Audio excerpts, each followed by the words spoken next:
You won't believe how this story really began. Not with fame, not with bright lights, but with hunger, silence, and a child who learned very early that life did not make promises it planned to keep.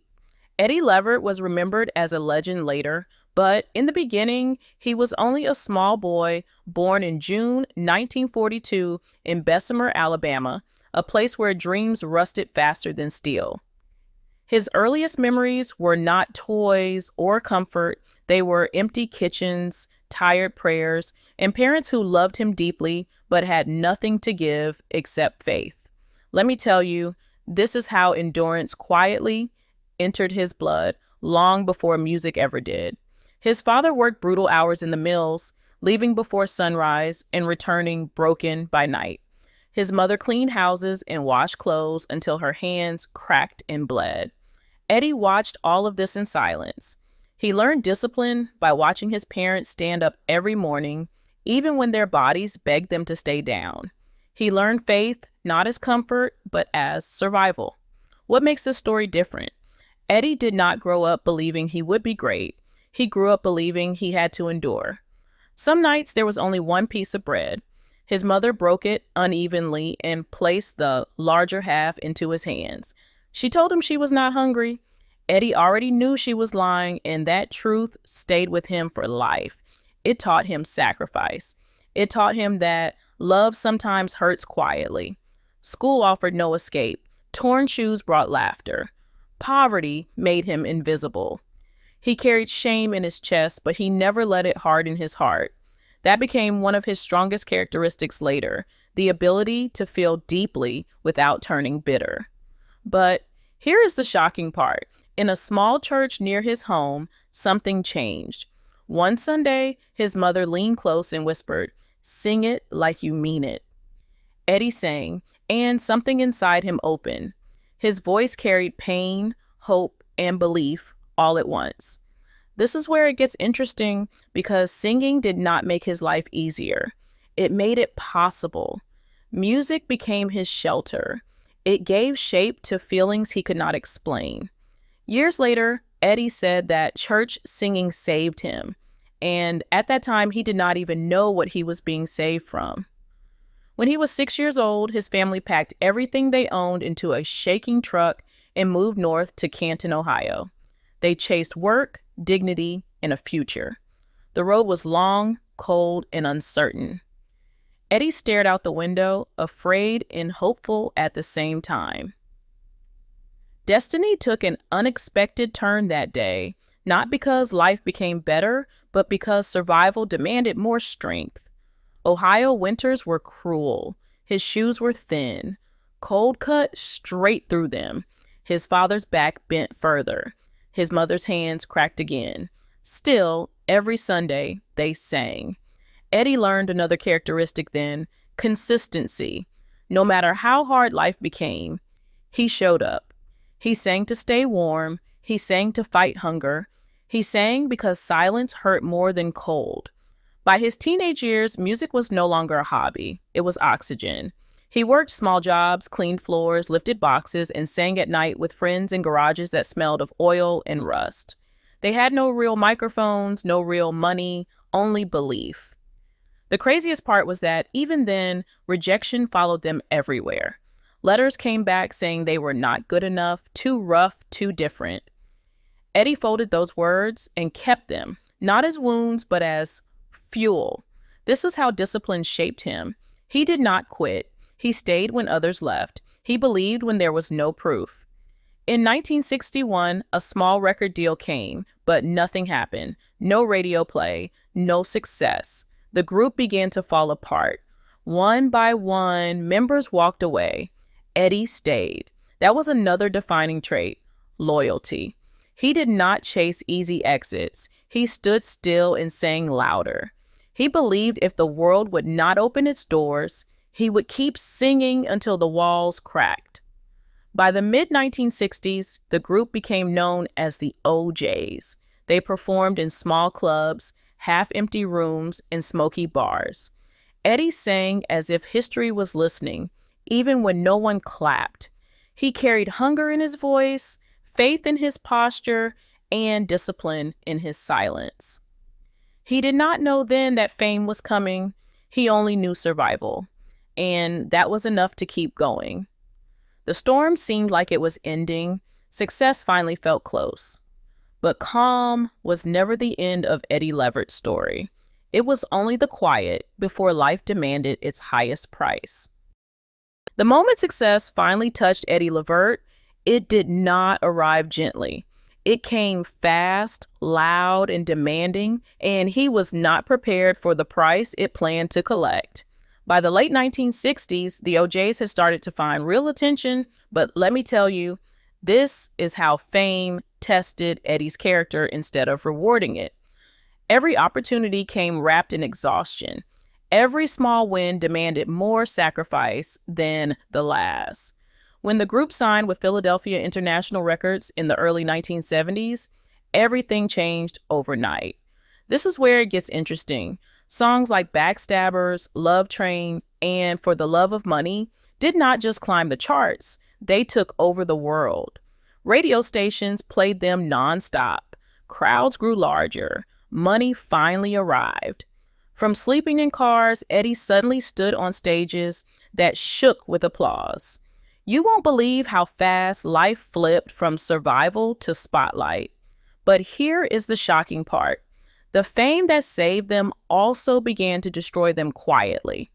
Between 1973 and 1980, the OJs lived almost entirely on the road. More than 200 shows a year. Cities blurred together. Hotels were no longer places of rest. They were places to recover just enough to survive the next night. Eddie's voice, once powerful and free, began to crack under pressure. Some nights he collapsed backstage, dizzy, sweating, barely able to stand. Yet minutes later, he walked back into the light, smiling, because people paid to see joy, not pain. What makes this story different? Eddie did not chase fame. Fame chased him, and once it caught him, it did not let go. Contracts that promised security drained money instead. Royalties disappeared.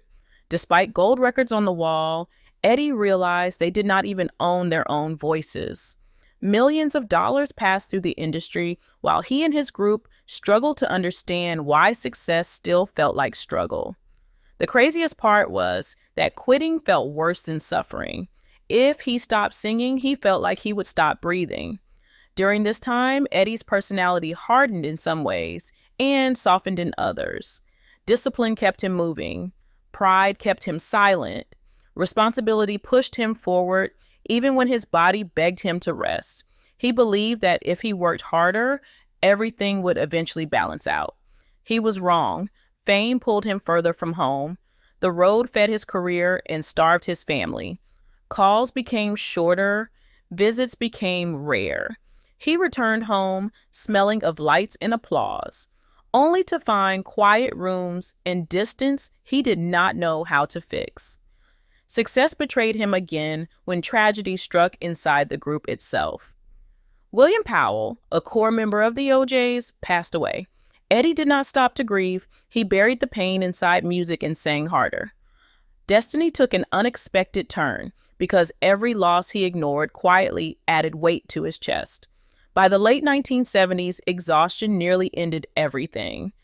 Eddie admitted later that he felt himself coming apart, but walking away would have meant admitting that all the suffering had been for nothing. Still, the world only saw the hits. In 1987, Eddie surged back with Let Me Touch You, proving he could still dominate the charts. Fans danced, albums sold, awards followed. On the outside, he looked unbreakable. On the inside, silence grew heavier. He learned another painful truth then. Success did not free him. It built a bigger cage. The louder the applause became, the deeper the loneliness felt when the curtain fell. By the time the OJs were inducted into the Rock and Roll Hall of Fame, Eddie stood beneath lights that once felt impossible to reach. The crowd cheered. History applauded him. But his mind drifted elsewhere, to empty kitchens, cracked hands, and a family slowly slipping out of reach. He smiled not in victory, but in understanding. He had survived hunger, racism, rejection, and exploitation. But the greatest test of his life was still waiting for him at home, and he did not see it coming. Because just when Eddie believed he had outrun the storm, fate was preparing to take something no song could ever replace. As fame grew louder, Eddie Levert's home grew quieter, and he did not realize it until the silence had already settled in. He had married Martha Bird years earlier, back when dreams were fragile and hope was enough. She had stood beside him before the world knew his name, believing in a future she could not yet see. Together, they built a family, and when their sons were born, Eddie promised himself that his voice would give them a better life than the one he had survived. He believed providing was the same as being present, and that belief slowly pulled them apart. Let me tell you, this is how distance quietly replaced love. Tours turned into months away. Phone calls became rushed. Eddie returned home late, exhausted, still carrying the noise of crowds inside his chest. Martha held the house together alone, raising the boys while Fame carried her husband farther away. There were no loud fights, no scandals. That is what makes this story different. The marriage did not break from hate. It faded from absence. One rainy night, they both understood they were no longer sharing the same life. Eddie left with a suitcase and his guitar, believing he would fix everything later. Destiny took an unexpected turn because later never came. Gerald and Sean stayed with their mother. Eddie buried himself deeper into music, convincing himself that success would heal the damage. But here's the shocking part. Money filled accounts, not empty rooms. Eddie carried guilt quietly, especially when he remembered his young son chasing the car, waving goodbye with a toy microphone. That image burned into him. Every song he sang afterward carried a hidden apology. Years passed and Gerald Levert grew into a powerful artist of his own. He did not just inherit soul, he expanded it. Eddie watched his son rise with pride, believing life had given him a second chance to do something right. Their bond grew stronger through music. When they sang together, it felt like healing. Their duet was not just a song, it was a father and son speaking without fear. Eddie believed they had finally outrun the pain. Then, one morning, everything collapsed. You won't believe how quickly joy disappeared. Eddie answered the phone, expecting his son's familiar voice. Instead, he heard words that erased his world. Gerald was gone, 40 years old. In a single moment, the future Eddie imagined vanished. He dropped the phone, and something inside him shattered with it. Fame meant nothing. Music meant nothing. He had lost his firstborn. The funeral arrived too fast. The church overflowed with grief. A gold microphone rested on the casket, a symbol of a voice now silent. When the choir began their song, Eddie tried to sing. No sound came out. The man who had carried millions with his voice could not carry himself. This is where it gets interesting, because Eddie learned that grief does not scream. It empties. Nights became unbearable. Radios became enemies. Pride did not help. Awards did not help. Silence ruled everything. Just when he began learning how to breathe again, fate returned without mercy. 2 years later, another call came. The same words, the same ending. Sean was gone too. The craziest part was that Eddie did not scream this time. The pain was too familiar, too heavy. He buried his second son with hands that already knew the shape of a coffin. No father was meant to survive this, yet Eddie did. What makes this story different is not just the loss, it was the repetition, the cruelty of it. Eddie stood between two graves and understood something that no song could fix. Music could lift crowds, but it could not protect children.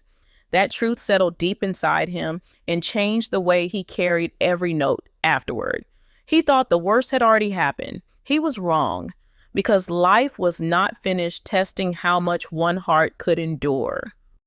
After burying both of his sons, Eddie Levert did not collapse the way the world expected him to.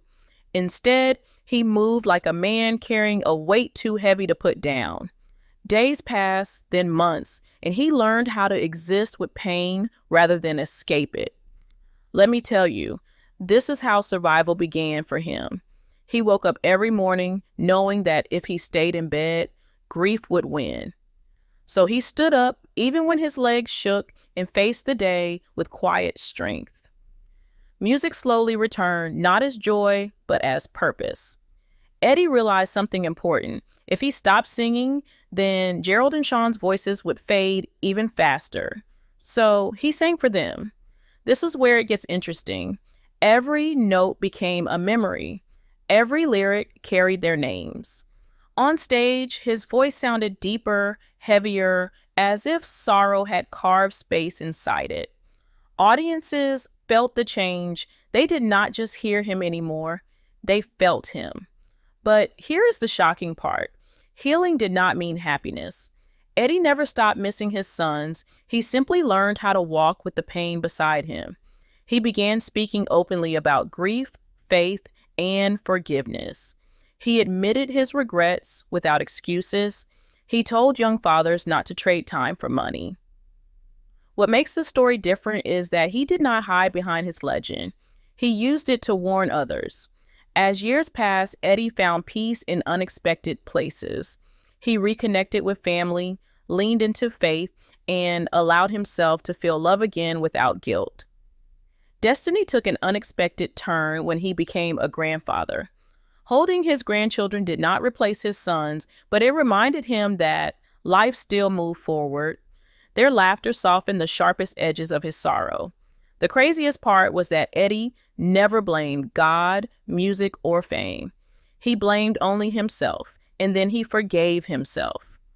That forgiveness did not erase the past, but it freed his future. When the OJs performed their final tours, Eddie stepped on stage knowing every show could be his last. He sang with honesty instead of hunger. Applause no longer defined him. Peace did. Today, Eddie Levert stood not as a man who avoided tragedy, but as one who survived it. His story was never just about fame or success. It was about loss, responsibility, and endurance. You won't believe how much strength it took to keep going, but he did. And in doing so, he proved that even when destiny took an unexpected turn, a broken heart could still beat, still love, and still sing.